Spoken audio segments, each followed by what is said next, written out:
All right, we're back.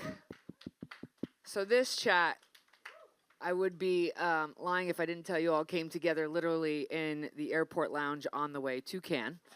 And there's truly very few people that we would say we gotta get this on the schedule, but this was a mandatory. I'm joined on the stage by a longtime industry colleague and friend of mine, but also an advertising truly legend in every sense of the word. Paul Woolmington, everyone, global CEO of Canvas Worldwide.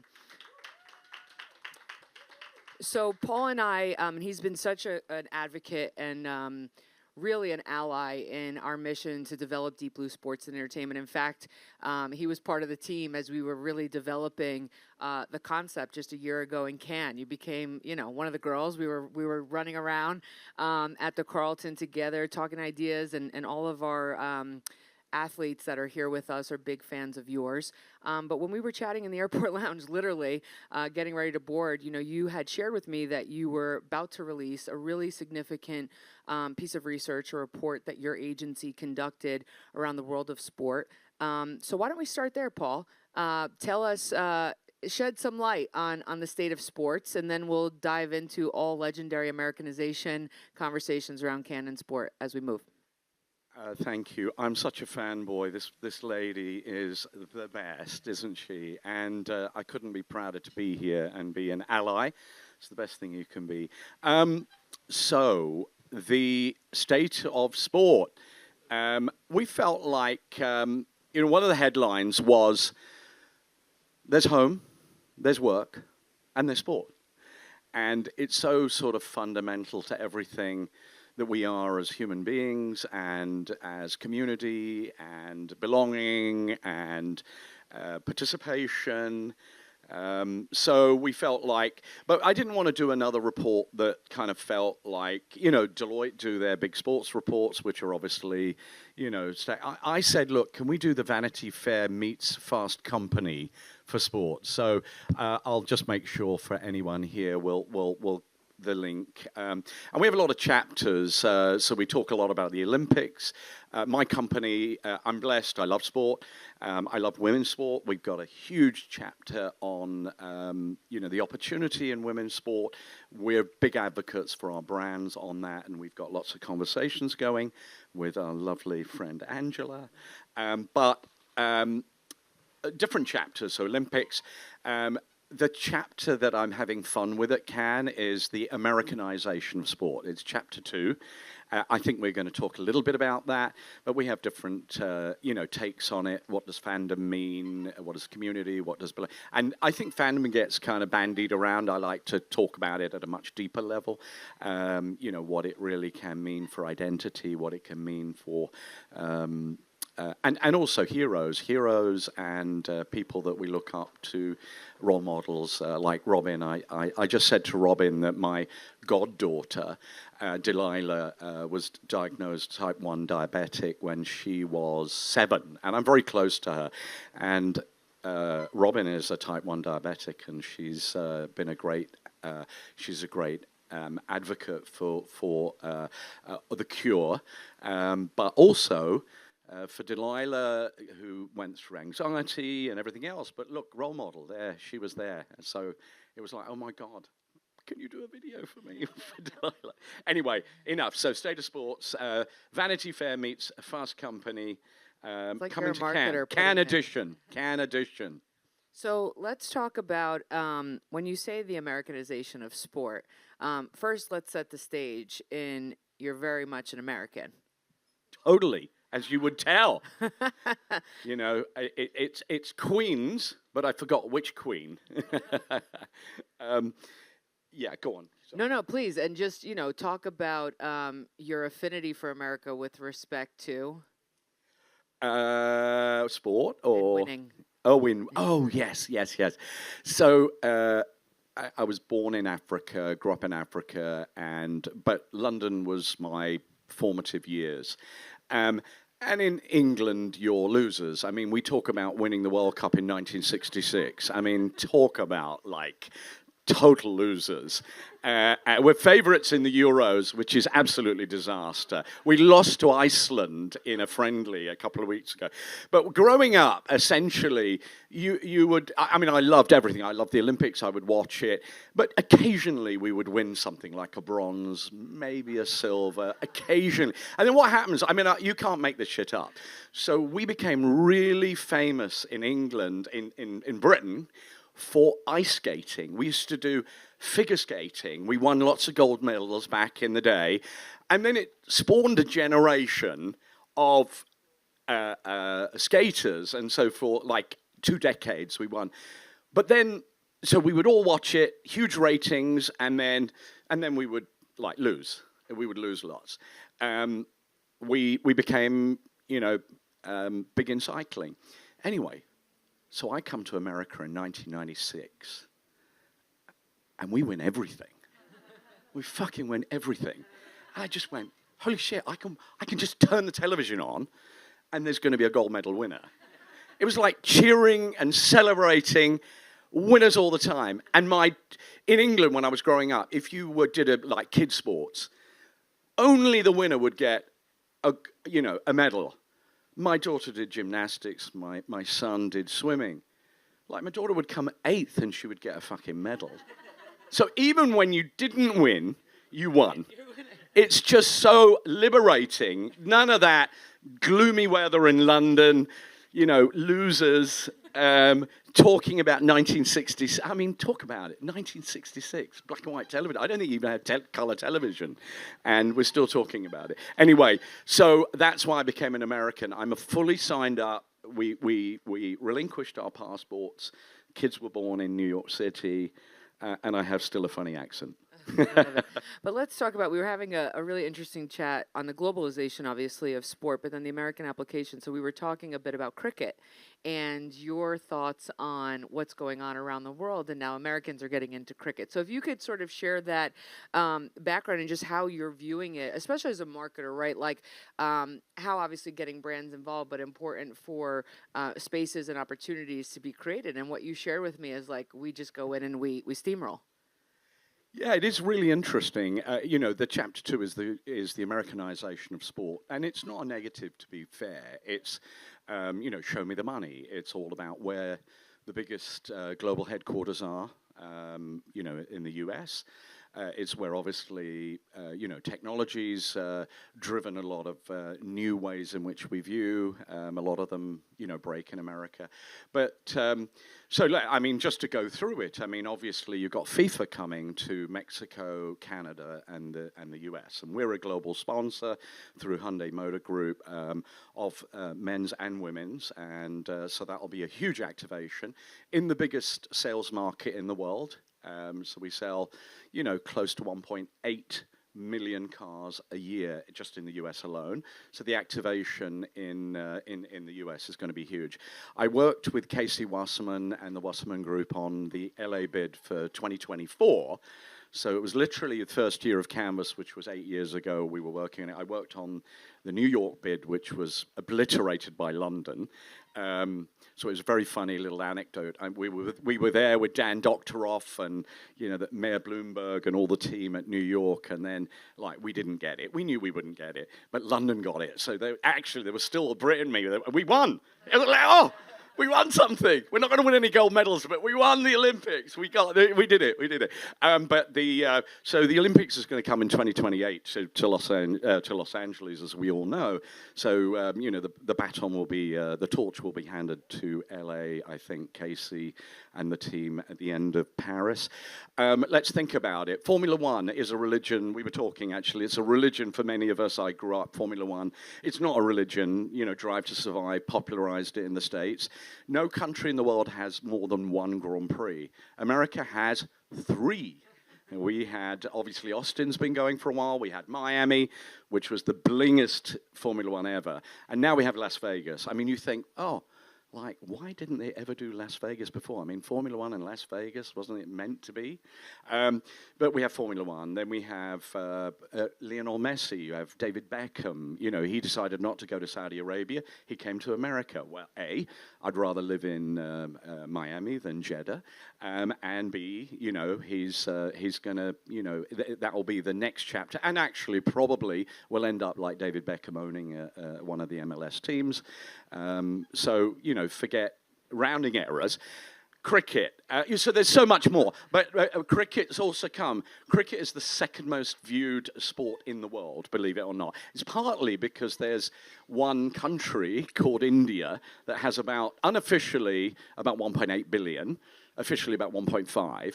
But, you know, literally they played a game, I think it was in Dallas last week or the week before, and it's a game against nuclear rivals. It's Pakistan versus India. And they played, you're not allowed to play it in India or Pakistan. And they played it in Dallas at the AT&T Stadium, I think. But mainly they built this stadium in Nassau. So in Long Island, they've got the T20, which is 20 teams playing for the World Cricket Cup. But this game, by the way, they had a viewing party at MetLife Stadium, and I think they had 60,000 people just watching it on television. And so the Super Bowl has 114 million viewers. Guess what India and Pakistan got? 500 million. I mean, mostly Pakistan and India, but, you know, nevertheless.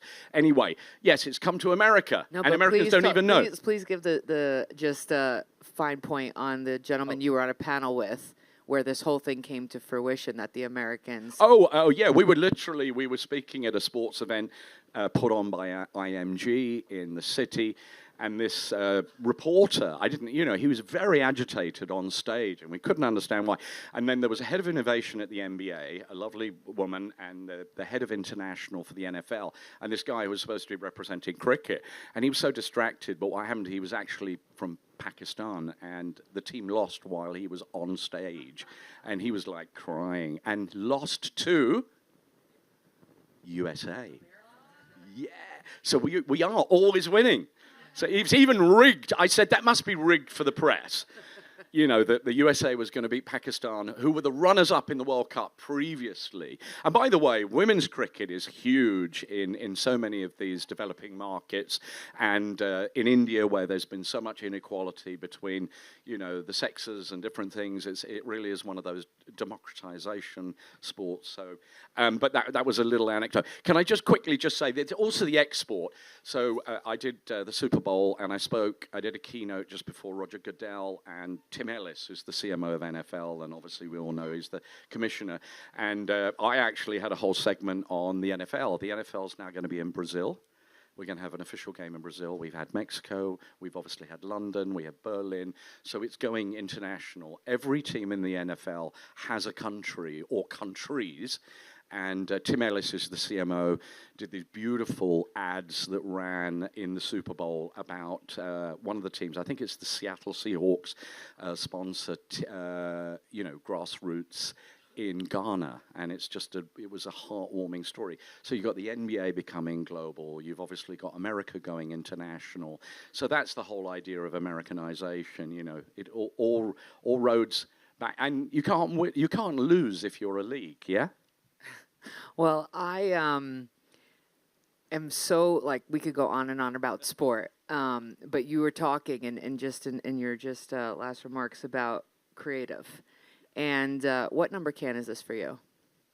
You think? I've lost count, but I think it might be about 18 or 20, something like that. I've been to Cannes about, let's round it up, 20 times. So can you believe it? And as much as we wanted to talk about the Americanization of sport, I said, Paul, let's talk a little bit, because for many people at the Women's Sports House, this is their first time in Cannes. Yeah. And, maybe difficult to believe now, but at one point it was just focused on creative. Can you take us back to the early days of Cannes, and just for our guests in the crowd, share some of your Paul Woolmington legendary stories, just to give everyone a sense of how, and as I know you'll say, the Americans came and took it over, but ultimately, how this festival has evolved. And, I'd love for you to sort of land on the Women's Sports House, as this is our inaugural year here. Your thoughts on what that means as the festival continues to expand? So I was on the flight, actually, and Laura and I were chatting. So I rewrote one of my presentations, which I'm going to give after this.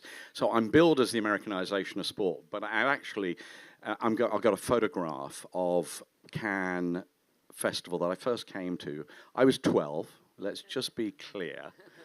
It was 1995. I was living in London, and I was this really enthusiastic, hyper, kind of go-getter, little young thing. What? Yeah, I can hear. But I, with these old sage, two creative directors who were Delaney's and a legendary chairman, and they took me, and this is 1995. So we end up, and I go, we're not anywhere near Cannes. We're at the St. Paul of Vence. We're at this hotel called the Column d'Or. And of course, we would be there, you know, with the Picassos and everything else. So I said, when are we going to go to Cannes? But it's like 1 hour and 20 minutes away. Why are we so far away? It's Paul. The chairman said to me, he said, dear boy, we only go to Cannes if we win. So we stayed there I got a taxi, went in. So just to give you a little bit of a journey of our industry from 1995 to date, through the lens of Cannes, and there is a little bit of a parallel there. So in 1995, it was only Friday and Saturday was the day that everyone stayed. Now, you get the hell out of here Thursday, Friday. Let's go to the beach. You know, it's moved very much early. I actually think it's got earlier and earlier, but it was Thursday, Friday. It was totally creatives in advertising. No Americans. It was a European international festival, very French, very British. The Gutter Bar, there is a bar very, very close to the Martinez. It was UK, British, English, London creatives only. Fuck off. You got a foreign accent. This is our bar. You know, sorry, I shouldn't have sworn. Apologies. Yeah, and it was all about the creative. It was best TV commercial, best out of home, best radio ad, best cinema ad.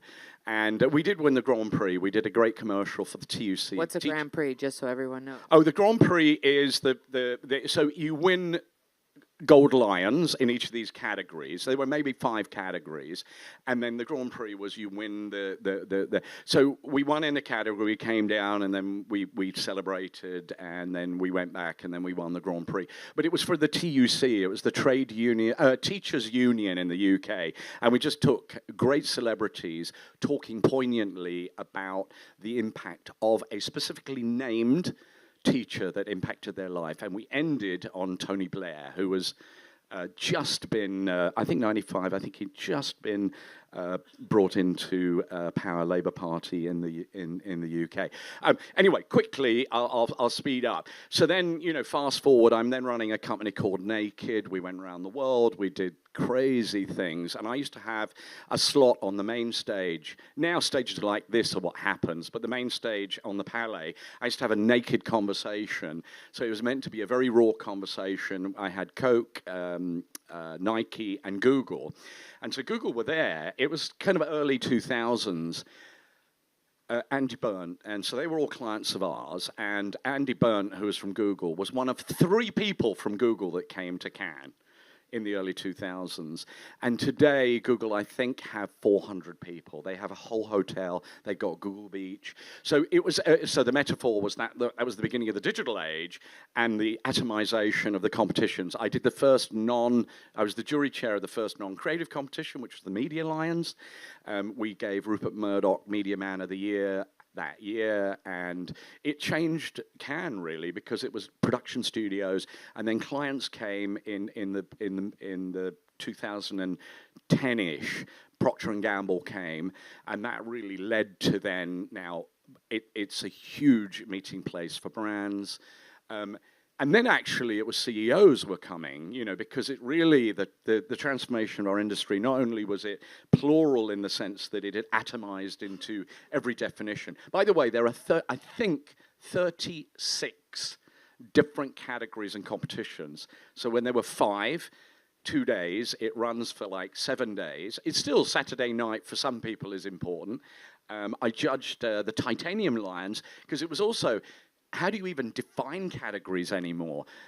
So we created the titanium lions to be this kind of elevated. The gold lion and the titanium meant that it almost defied categorization. So that was actually to celebrate things that had, just almost never been done before.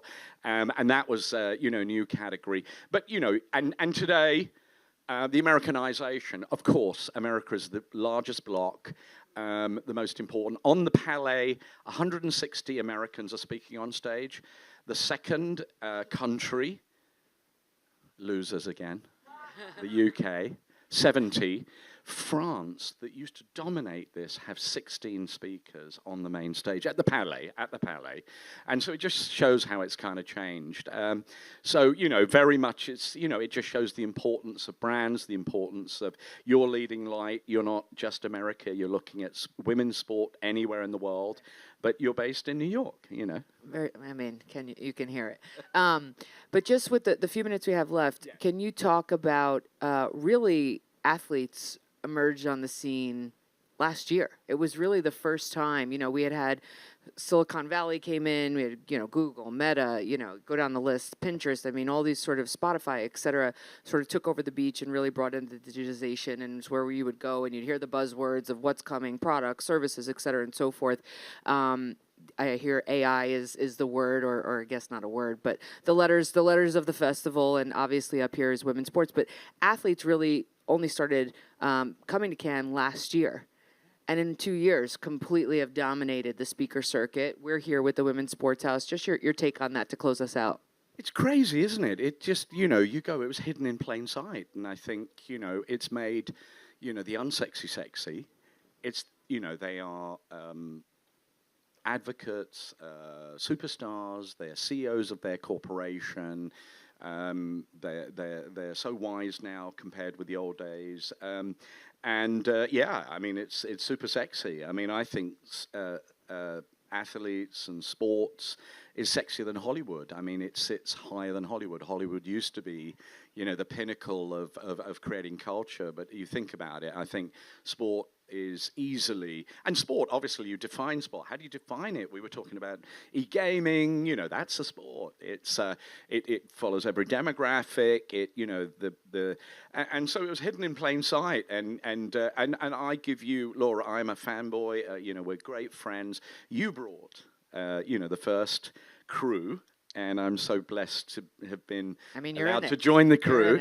And Sue and Megan and so many other women athletes. Actually, more importantly, that is the hottest topic, I think, amongst brands. Every day, talking at the highest levels, everyone's saying, but it's crazy. Some clients are saying, is it too late to get in? I go, are you kind of crazy? It's like, now is the time. But they're kind of like, it's wishful thinking. So, yeah, you're going to re-up the, whatever sponsorship, I won't name it, men's sponsorship, and you don't think that's too late. So huge credit to you for being a part of the vanguard, for being, not just an advocate, but creating this business, which is amazing. I hope, you are going to do so great because you're just a great human being. So one last takeaway for the group. One thing everyone needs to do in Cannes before they leave. One thing.